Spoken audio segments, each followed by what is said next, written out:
Hello everybody and welcome to our Women's Prize shortlist reviews with six fantastic local women. Today I'm joined by a very special guest, Kate Saunders from the Treehouse Cafe in Windsor.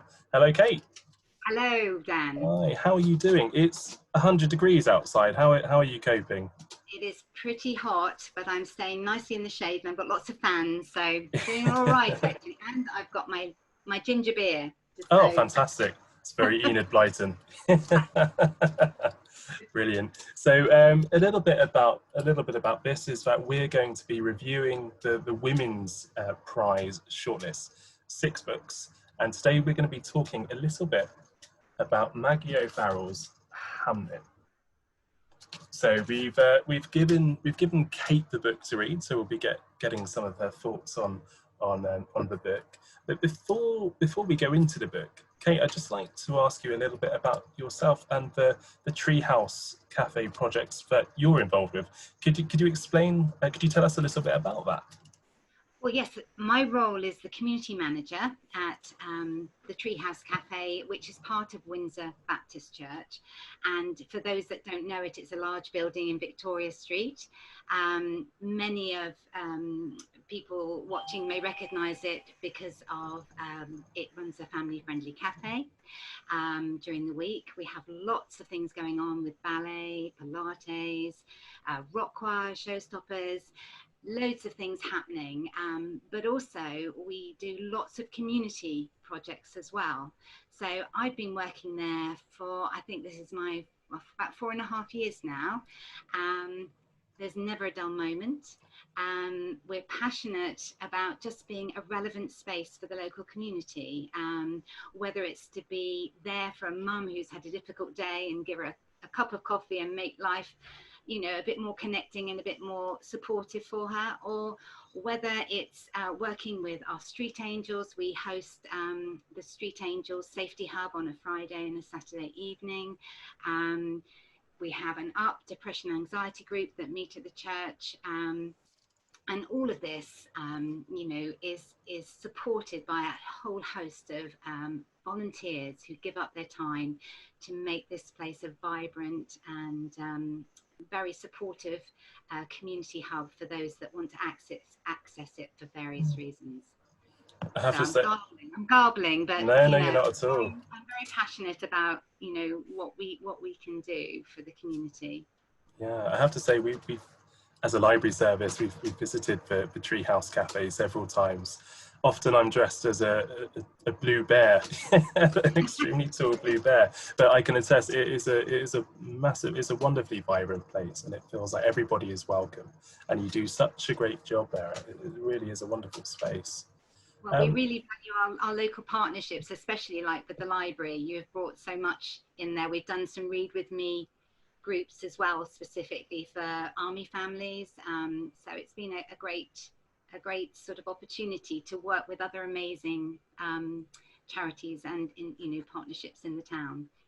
Absolutely. Now, I have to ask, how has the COVID situation affected the project and the work you do? It's actually it's been a bit devastating. We've had to go on furlough. We've obviously had to close the cafe and all the classes. We were just before we were closed down, we were 3 weeks into a new project called Community Kitchen, which was an amazing project, which was working with people using food share to teach people how to cook really, affordable menus and bond together and eat together. And that was going so well. So part of me was a bit devastated that, you know, right on the, you know, in such a busy and bustling environment, everything just stopped. And in a way, part of what we've had to do is accept that it stopped and let go. But out of all of this, we've had space to think, to try and consider, what does our community need post-COVID?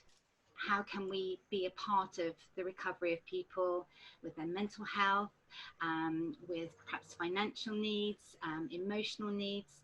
So we're exploring actually lots of threads related to that, and we're very excited about coming back, maybe in a slightly different way, but coming back and hopefully being able to really support where our community is needing that little bit of extra, sort of attention and input. It's wonderful to hear. It's nice to hear that you've had this sort of time to reflect, and it's very heartening to hear that you'll might be able to help people better post-COVID. Yes, yeah. Hopefully, yes. As I say, having lots of really good conversations at the moment. So I won't say too much, but yeah, really enthusiastic about September and going forward. Brilliant. Oh, fantastic. Well, it's really great to hear. So I suppose we should probably move on to the book then. So the book we're discussing today is Maggie O'Farrell's Hamnet. Can I ask, what drew you to this book? Well, I'd actually not read until lockdown, and lockdown again was something that gave me the opportunity to do a bit of reading, and I read Maggie O'Farrell's After You've Gone. So that was the first Maggie O'Farrell book. Loved her style. She's got a lyrical, poetic sort of way of writing. And so as soon as it finished, I thought I must read something else. And lo and behold, came across Hamnet, which has just been released at that time, sent off for it, and was, yeah, chuffed to bits. It was an amazing read. Loved it. Loved every page. Yeah. Did you to give I suppose the viewers a little bit of an idea of what the book's about? The title Hamnet refers to the infant son of William Shakespeare, who died when he was 11 years old. And it explores Shakespeare's family, his wife, Agnes, I think it's how it's pronounced. She's sort of the heart of the story. She's a wonderful character. Did you know anything about Shakespeare and his family life before you read the book? Well, I knew about Shakespeare, and that was the wonderful thing about this book, is that it totally turns it on its end, and you're actually focusing on who we know as Anne Hathaway. But as you're right, the names are interchangeable, as is Hamnet and Hamlet. But apparently in Elizabethan times, those two names are interchangeable as well. And suddenly you see Shakespeare's life. He's actually not the main character in this book. It's very much focused on, I'll call her Anne to avoid sort of and the way that she holds the family together, the way that the death of a child has this massive impact. I mean, I knew about that Shakespeare had lost a son, but there was, in a way, you hear that as a factual thing about his history, and suddenly the whole story is brought to life through this book. The emotions that are expressed, the grieving, and the way that each member of the family handles that loss is just so beautifully and tenderly written, and makes you hold those characters not just as figures of history, but actually as real people that have encountered this huge tragedy. And it just makes the life of Shakespeare even more compelling to think about. I know it's not historically accurate, what can be, we don't know, but it's a way that brings him and his family and the whole of Stratford in Tudor England to life. Absolutely, she fleshes those characters out so well, and I think you're right. Let's call her Anne for the sake of dodgy pronunciations, but such an interesting character. Sort of, the way she was described early in the book about sort of being a forest dweller, and she knows all about herb lore and all these really interesting things. Something almost a little bit supernatural about her. I really enjoyed that folkiness quality. But she does such a great job at fleshing those characters out, and I think that was the one thing that drew me to the book. Actually, is I love Shakespeare. I really love his plays. I studied it at university, and I knew about Hamnet and knew he died at a young age. Obviously, there's very little is known, but I just, the idea of this novel with that title Hamnet really sucked me in. Because he's little more than a footnote, really, in Shakespeare, in the big biography of Shakespeare. So that I found super compelling. What would you, how, what would you say to anybody if they were thinking about reading it? How would you convince them to read it? I would say it's a book that will resonate with you, whether you like Shakespeare or not, whether you're interested in history or not, because ultimately it's about human relationships. So it's a book where I think the way that she writes, it's like watching the story unfold through many different eyes. So all the time it's got this momentum that carries you. You're not sort of, it's a book you never get bored of, because one minute you're seeing it through Hamnet's eyes, one minute you're seeing it through Judith, his sister's eyes, one minute it's Anne or Shakespeare himself. And it's just this sense of just being just a fly on the wall in a family house. So I think it's one of those things where I'd say to people, don't dismiss it almost because you think it's going to be about history. All that we'll go into the book knowing is that Hamnet will die, but how this is all written and presented is just another journey entirely. And I would just say to people, I can't recommend it highly enough. I think it is a really, really wonderful novel. Yeah, I have to agree with you. Like I said just before we started recording this, I was struggling with my reading. You know, I had a big, I think when lockdown first happened, I had a big pile of books that I bought, um, and I was like, I'll read those. And then as time went on, I didn't touch them. And then this project came about, and I was like, well, because of the Shakespeare connection that I have, I jumped at the chance of reading Hamnet, and it's rekindled my love of reading. I'm back on the reading train now, but it is beautifully written. The prose style is so simple, but like you say, it's so poetic as well. And she does such a great job of fleshing out those characters. It's truly, truly wonderful.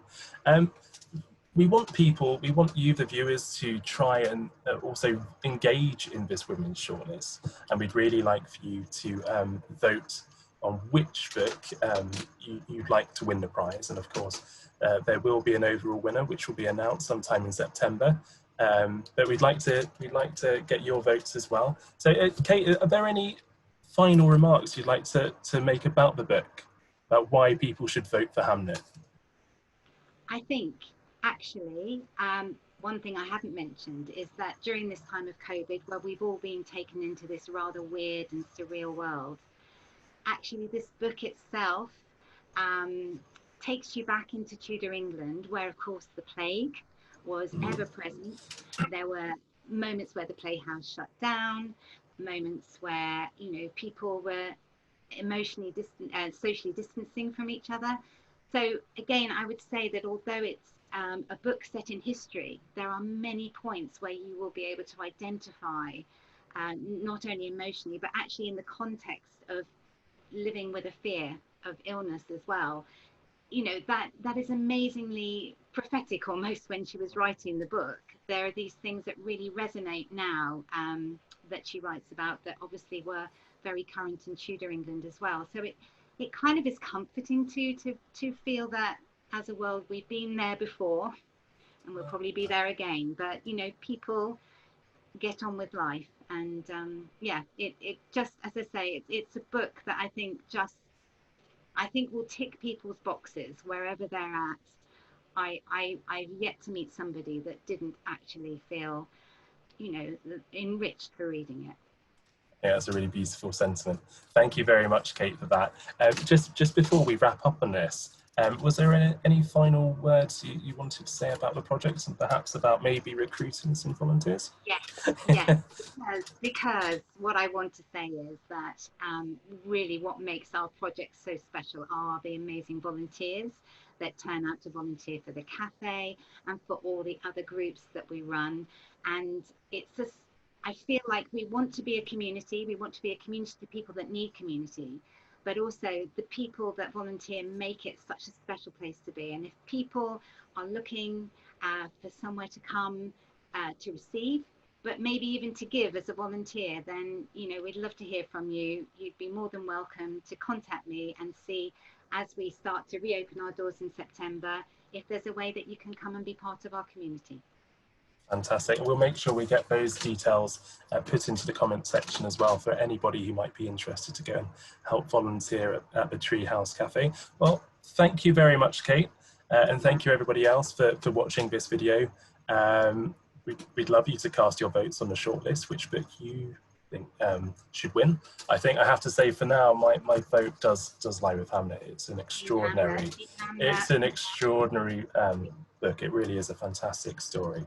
But for now, I think we'll leave it there. Thank you very much, Kate, and thank you everybody else.